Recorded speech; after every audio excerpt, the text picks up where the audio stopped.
Good afternoon. Welcome to Independent Sector's January monthly policy update. I'm Ben Kershaw. I'm the Director of Public Policy and Government Relations here at Independent Sector. Our update this month is what the new administration and Congress mean for the charitable sector. And as you can imagine, we have a lot to talk about. So let's dive right in. I'm joined today by Jessica Cameron, our trusted partner at Washington Counsel Ernst & Young, and by Wes Coolum, also at Washington Counsel, and by my colleague at Independent Sector, Travis Swanson. For those of you joining us for the first time on an Independent Sector webinar, welcome. IS is a national membership organization made up of nonprofits, foundations, and corporate giving programs working to ensure all people living in the United States thrive. This is a webinar, so your lines are muted. We do have the chat function open for general banter, and we suggest Q&A be submitted through the Q&A function.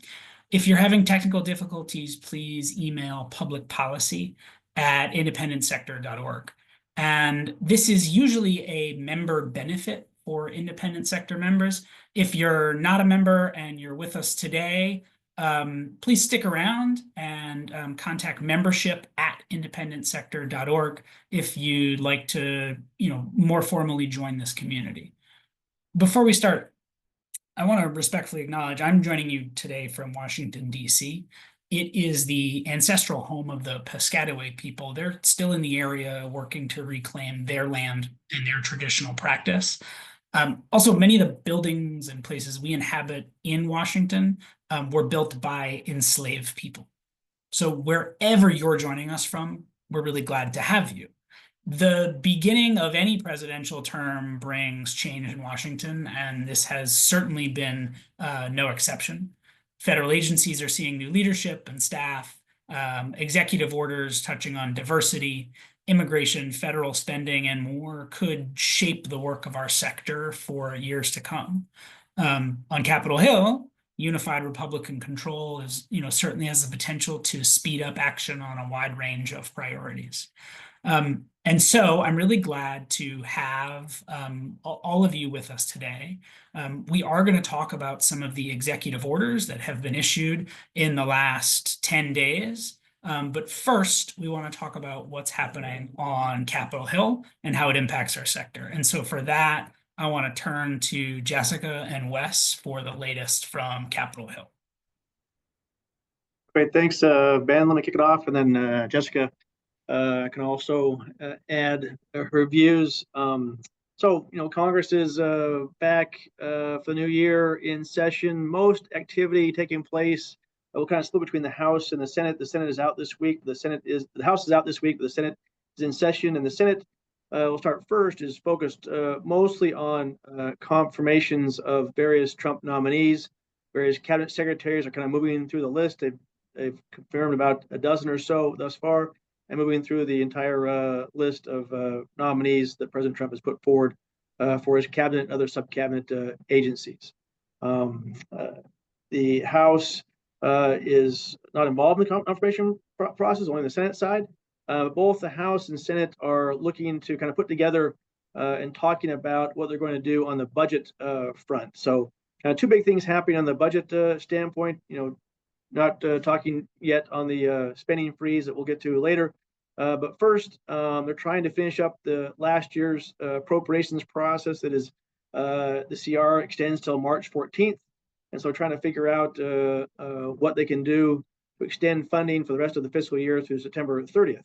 There already has been some bipartisan negotiations and discussions amongst the Appropriations Committee chairman ranking members, but they have not reached a top line spending agreement yet to move forward on the appropriations process. So that's kind of ongoing.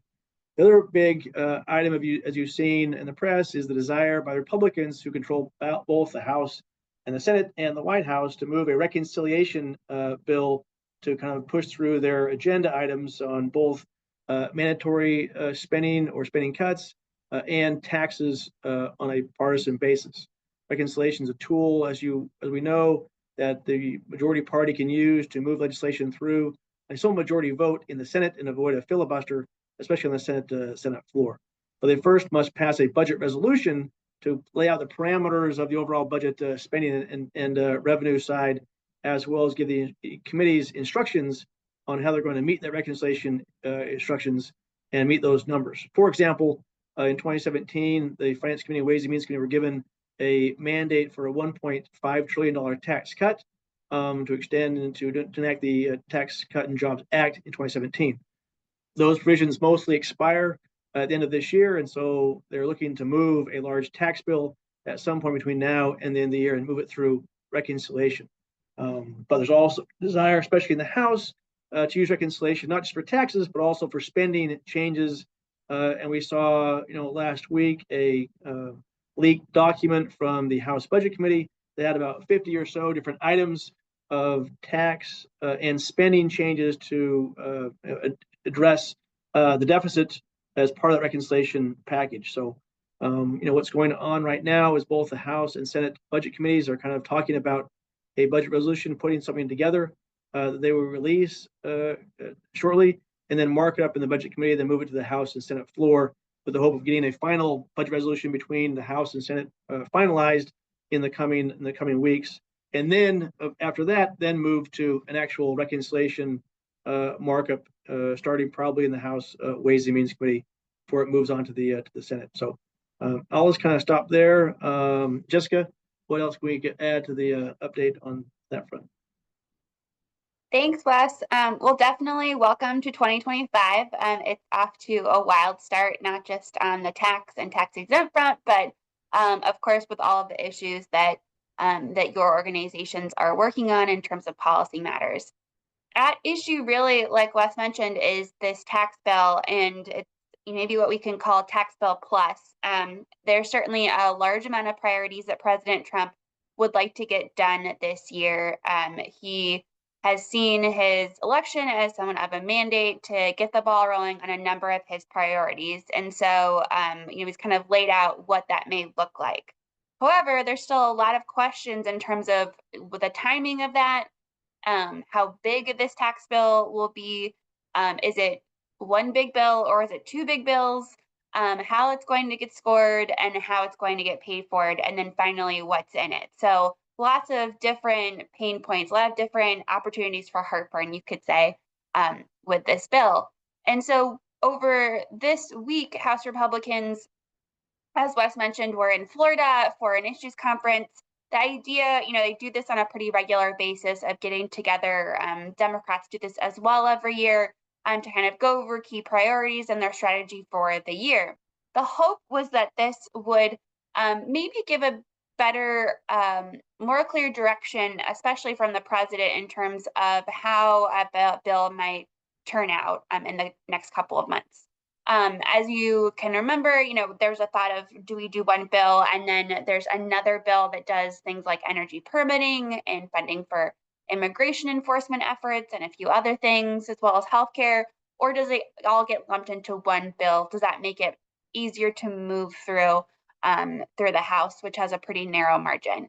And we didn't really get a whole lot of clarity on that. We've really heard Trump, and this has been indicative of what we've heard from him in the past on issues, is, I don't really care. How about you? You all figure it out and come back to me and let me know. Just get it done. It's kind of the main takeaway. So we'll see kind of how that progresses. Wes mentioned the timeline, and that's kind of the last thing I'll mention here, is that certainly it's a pretty aggressive timeline in terms of when a budget resolution needs to be put out to get the ball rolling for then reconciliation. So that budget, of course, the timeline is for February, reconciliation to go through committees in March, and then to hopefully have something passed the first few weeks of April, so that a final, we can get this done before the summertime. We'll see if that holds. It's certainly, like I mentioned, an aggressive timeline. And I think a big thing here is that there are a lot of key updates, a lot of key decisions that need to still be made that we still don't really know about. So, for example, things like the SALT deduction, lots of members on the Republican side from California and New York that are not happy with the 10,000 limit on state and local tax deductions on the federal side would like to see that increased. And that's a pretty big number. And then of course, if there are, what the overall number is, how they start to count things, and then, if they do need some pay fors, what do those look like? As Wes mentioned, there was a pretty lengthy list leaked of pay fors that House Republicans were looking at. Spoiler alert, I don't think that was the intention of the group, but it did get out to folks.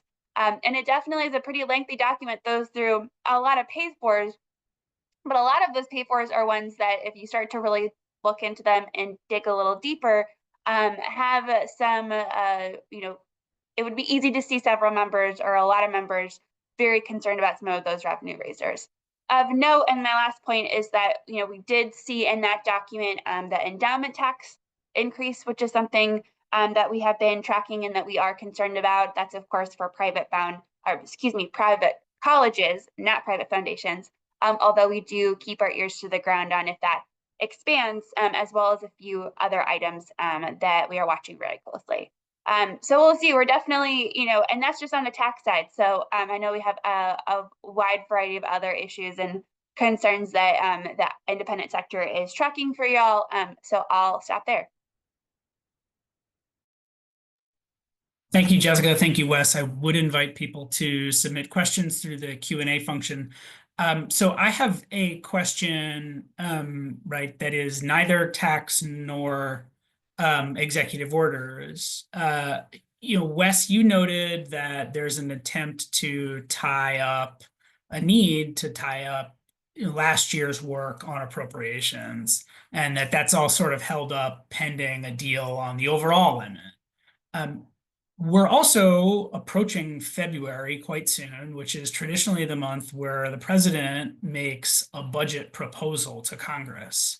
Are you seeing any indication that that budget proposal is going to be delayed, or that it's going to come out but only reference, previous years? What are the tea leaves saying about, planning for this year's appropriations process to determine next year's federal agency funding levels?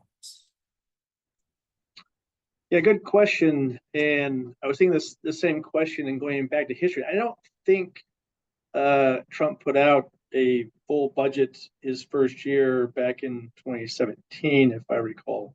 Go back and look at it again. Mostly when presidents come in, they either don't put out a budget or do it very late, or they put something more skinny or minimal compared to when they've actually been in office for a full fiscal year. So I would expect, and I've not heard any sort of announcement, President Trump's coming to speak, doing a State of the Union address before Congress, I think March 3rd or 4th, the first week in March. Usually around the State of the Union, around that, and given it's in March, in February, they might have a little more time to put something out around that as far as their budget is concerned. But I would probably expect something to come out not till after they wrap up this last year's appropriations bill in mid-March. But we'll have to watch and see what they come up with and they announce. But I would not be awaiting anything anytime soon from a broader budget perspective from the Trump administration in the short term. Jessica? Yeah, I think that's right. And just as another data point, when the Biden administration came in a few years ago, that first year, that initial budget was fairly late. It was actually the weekend of Memorial Day, which historically is, again, that's a pretty late date in the year. But I think that just indicates that usually when, again, we're still confirming a lot of cabinet positions and key personnel in the Trump administration. It takes a while for everyone to get on the same page, find their desks for the first day, get their security clearances in order, and figure out all that jazz. So I think it will be a little bit delayed, and probably after we figure out this kind of funding fight that we initially have to have. Thank you both. So one final question. You noted the process that, right, I believe Majority Leader Scalise sketched out to folks down in Florida about sort of the timeline they're aiming to hit on reconciliation, as has been reported in the press. We're hearing less about a Senate timeline. Is the Senate waiting on the House to act and then they're going to deal with it? Do you see Senate Republicans, sort of putting together their own outline, their own product? How are they going to factor into this? Yeah, good question, Ben. And up until recently, they've kind of had a split on the process, right? So early on, we saw Leader Thune's comments about doing two reconciliation bills. Senator Lindsey Graham, the chairman of the Budget Committee in the Senate, wanting to do a quick early reconciliation bill dealing with the border, and then move to and border and some spending, and then move to a tax reconciliation bill after that. So kind of do a two-bill strategy. The House has pushed back on that strategy quite strongly, saying they can really only process and want to only process one reconciliation bill with spending and taxes combined. And so that's kind of where they are. And we thought, Jessica kind of laid out the retreat they had this last week in Florida. They would come out of that with some clear plan and agenda, but we haven't seen quite that detail of that yet. Really what happens is they have to pass a budget resolution, the same one between the House and the Senate. So it's fine for the Senate to pass a budget resolution that's different, and the House passed one that kind of has their own numbers in there. But they have to then, before they can move reconciliation, they must pass a final version that's identical between the House and the Senate and get those together. So they could pass separate budget resolutions that are different, and then at some point reconcile those together and pass the final version. And the Senate one could have two bills in there. The House could have one bill, and they figure out a process at the end. They could, I think, I've looked at rules that detail, but you could have instructions to multiple committees for reconciliation, right? Both taxes and spending, and then not use all of those instructions to move forward on a bill. So just because they have instructions in there doesn't mean you have to meet those instructions if you want to not do, for example, one committee's instructions. As long as they, if they do a bill out of that committee, they must meet the numbers that are set. But if they want to move forward with pieces of it, they can do that as well. So you can move forward with a two-bill strategy, one bill strategy, going forward under a budget resolution. So, but I think they're just trying to figure out, so they don't have to kind of decide that on the fly. They want to kind of figure out, ahead of time what the plan is, and before they put out the budget resolution, and so the members can know, what the plan is and the strategy and the timing. I would expect in the coming weeks. We've heard some commentary that they could come back next week and have the details and the plan ready to go. But we'll see. I think that we're kind of waiting to see what they announce and how they move forward. But at any rate, I think for us, for our standpoint, we're going to see, I think, reconciliation used for both spending and tax, either whether it's one large bill or they break them out into two pieces. Like there is the intent to tackle both taxes and spending in reconciliation. So we need to be kind of mindful of both sides of the ledger here as it goes through the process. Thanks, Wes. So we will invite people to submit questions, continue to invite that, but I do want to move on. As I noted, President Trump has signed dozens of executive orders since his swearing in 10 or 11 days ago.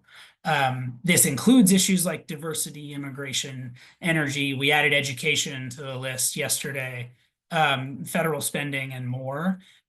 We are not going to discuss all of those executive orders today.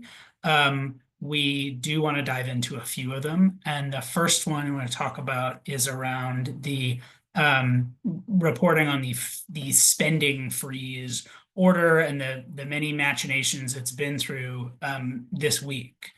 So Wes, Jessica, can you give us sort of a quick recap and where we are now on that?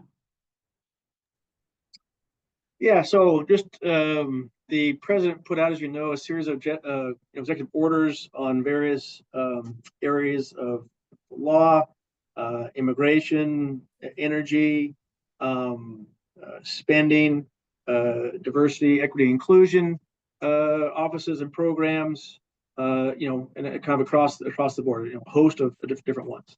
And then they put out a budget memo from OMB, basically directing the agencies to freeze spending consistent with those executive orders that they put out, and to review all the programs under their jurisdiction. That was challenged and obviously got lots of pushback, both from Democrats and even some Republicans on what he was doing. And then you saw that the legal cases kind of suspend that for a week. And then he put out another memo from OMB saying that we rescind that freeze memo. But Caroline Leavitt, the press secretary, said doesn't mean that we're not going to move forward with the executive orders and the underlying efforts underneath of those. So I think notwithstanding that the freeze as a memo that was put out and how that process came about and the confusion that it caused has been taken back, I think there's still intent on moving forward with this review of spending programs and slow paying or holding back or possibly canceling things that they think they can do consistent with the law.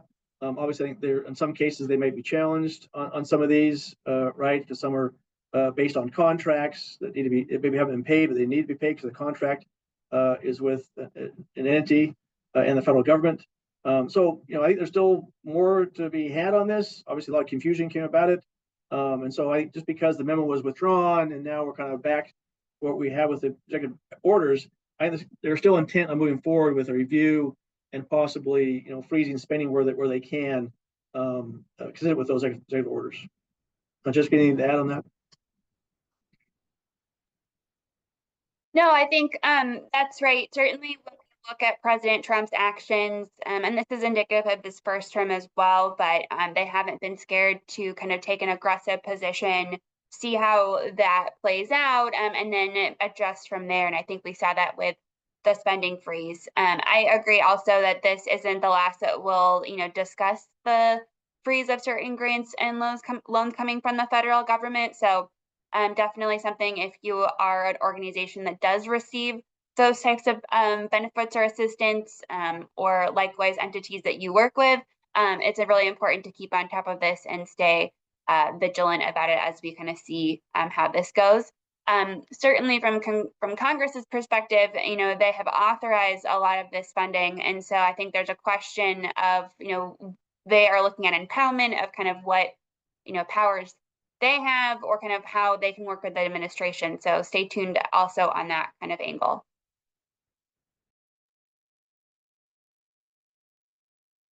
Thank you both.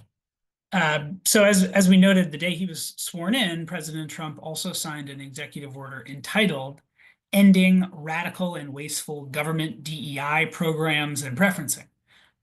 That order repeals a Biden administration day one executive order that was aimed at promoting racial equity, specifically and notably calling for equity action plans from each federal agency. This Trump administration executive order on day one calls on agencies to, quote, terminate to the maximum extent allowed by law all diversity, equity, inclusion, and accessibility and environmental justice offices and positions. That's quite sweeping, but that is the text of the EO. It also calls for the Office of Management and Budget to compile a list of all contractors and grantees who provided trainings or who received funding for DEI programs or initiatives. On day two of his second term, President Trump signed another related executive order. This one's titled Ending Illegal Discrimination and Restoring Merit-Based Opportunity. This order rescinds a number of executive orders from previous administrations aimed at diversity, equity, and equal employment opportunity, including one dating as far back as 1965.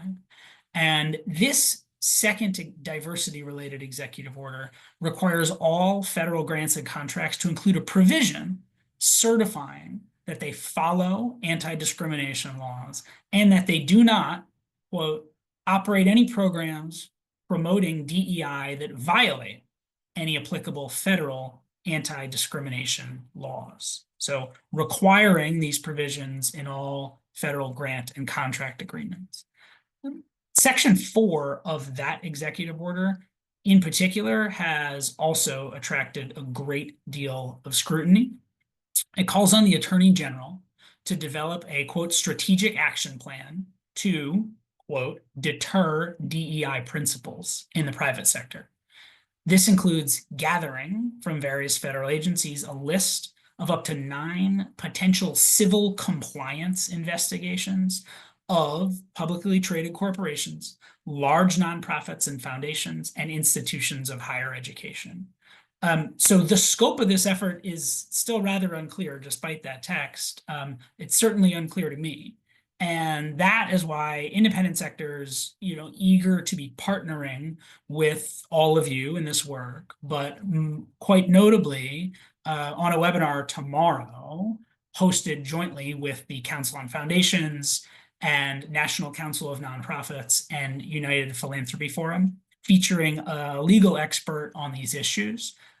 It won't be recorded or transcribed, and we are approaching the limits for registration. So if you're interested in digging into that executive order and its ramifications in particular, I would encourage you to register for tomorrow's 1 p.m. webinar, 1 p.m. Eastern time webinar, and to sign in a few minutes early to make sure you have your spot.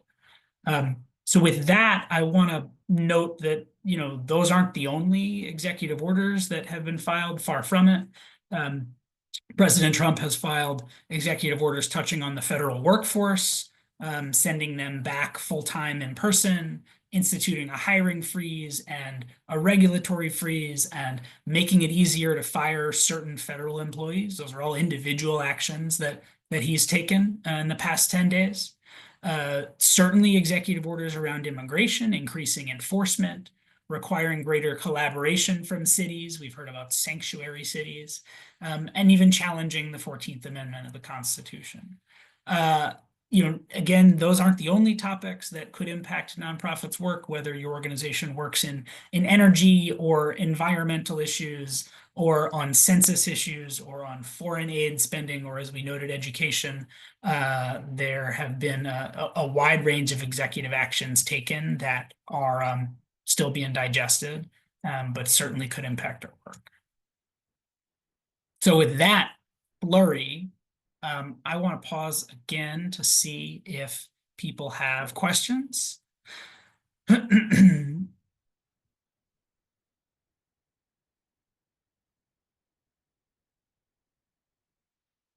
Not seeing questions in the Q&A. I want to turn, if you will believe it, we've covered some of the headlines from Capitol Hill and some executive orders, but there's actually quite a lot else that's been going on in Washington, D.C. this month. And I want to turn to Travis Swanson for updates on that. Thanks, Travis.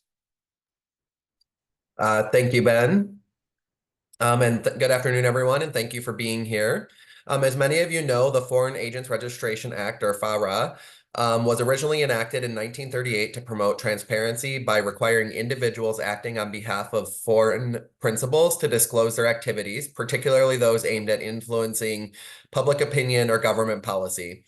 Over the years, this law has been an important tool, but also complicated, and at times inconsistently enforced. On January 2nd of this year, the Justice Department's National Security Division proposed amendments to FARA exemptions that could significantly alter how the law applies. These changes would narrow the exemptions for commercial activities, exclude certain tourism promotion efforts, and modernize labeling requirements for informational materials. The Justice Department argues that these updates are necessary to close loopholes, strengthen transparency, and ensure that FARA keeps pace with modern influence and operations. However, these proposed changes raise concerns, particularly amongst nonprofit organizations, advocacy groups, and smaller grassroots movements. The broad and sometimes vague language in the rule leaves room for potential overreach or politically motivated enforcement. Compliance obligations could become more burdensome, both financially and administratively, especially for organizations that lack the resources of large corporations or lobbying entities. This could have a chilling effect on civic engagement and international collaboration. The political landscape also adds another layer of uncertainty. With the Trump-Vance administration now in office, it remains unclear whether they will allow this rule initially proposed under the Biden-Harris administration to take effect. And if they do, how will they enforce it? These are critical questions that will shape the real-world impact of this rule moving forward. Right now, the rule is open for public comment, which means there is an opportunity for stakeholders across the sectors to weigh in on how these rule changes might affect them. If you or your organization could be impacted, now is the time to make your voice heard. On December 31st, 2024, the Office of the National Taxpayer Advocate released the 2025 Purple Book, which includes 69 legislative recommendations to Congress aimed at strengthening taxpayer rights and improving tax administration. Among those recommendations is a proposal to establish a uniform standard mileage deduction rate that would directly impact those who use personal vehicles for charitable work. As many of you are aware, right now the federal mileage reimbursement rate is 70 cents per mile for business purposes, yet remains stuck at just 14 cents per mile for charitable purposes, a rate that hasn't changed in 27 years. This outdated policy fails to reflect the actual cost of vehicle operation and creates a clear inequity. The National Taxpayer Advocate rightly pointed out that the cost of operating a vehicle is the same, whether you're driving for a business or volunteering for a nonprofit. Uniform mileage rate indexed for inflation would address this imbalance by ensuring that volunteers are fairly compensated for their out-of-pocket costs. And it would also just simplify tax filings and reduce the risk of errors that could lead to tax penalties for filers. Reconciling these two mileage reimbursement rates is a longstanding priority for independent sector, and we're thrilled to see the National Taxpayer Advocate continue to highlight the need for this reform. Charitable organizations play a vital role in our communities, and the volunteers who support them should not be penalized for their generosity. Now Congress has a real opportunity to fix this disparity, whether it be in the tax reform process or through a standalone bill, and recognize the essential contributions that of the nonprofit sector. Independent sector will continue advocating for this change, and we look forward to working with lawmakers to make this reform a reality. Earlier this week, the Charitable Act was reintroduced in the Senate with a strong bipartisan support of 14 co-sponsors split evenly between Republicans and Democrats. Over on the House side of the Capitol, the bill was also reintroduced this week with a more modest start. The only original co-sponsors on that bill are the four leads of the bill, 2 Democrats and 2 Republicans. I know you're all familiar with the bill, so I won't go into too much detail. But at its core, for those maybe not as familiar, this is the legislation that would restore the charitable deduction for taxpayers who don't itemize, making it easier for people to give back to their communities and get a deduction for their contribution.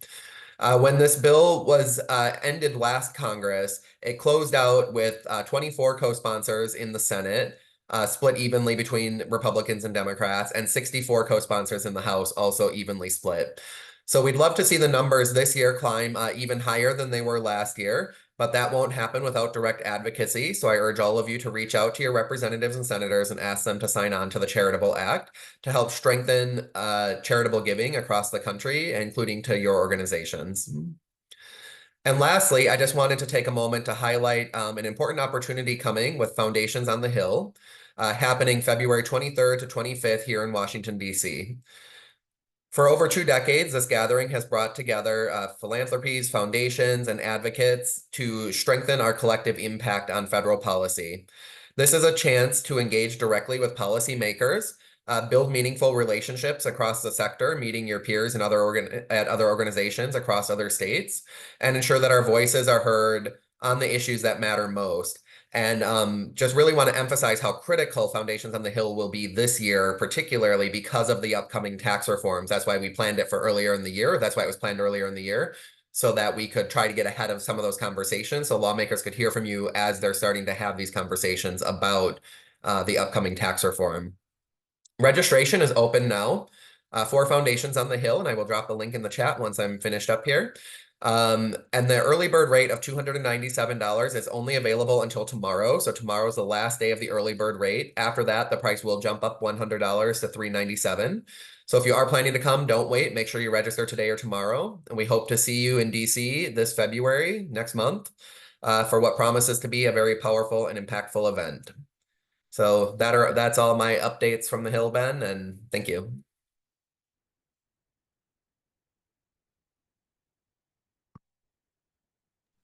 Thank you, Travis. Just sharing some information from one of our outstanding volunteerism advocates, asking for that volunteer mileage info. So we will give people one last crack at questions. We know we've thrown a fair amount of information at you this afternoon about what's going on the Hill on spending issues, on tax and reconciliation issues. Questions about executive orders,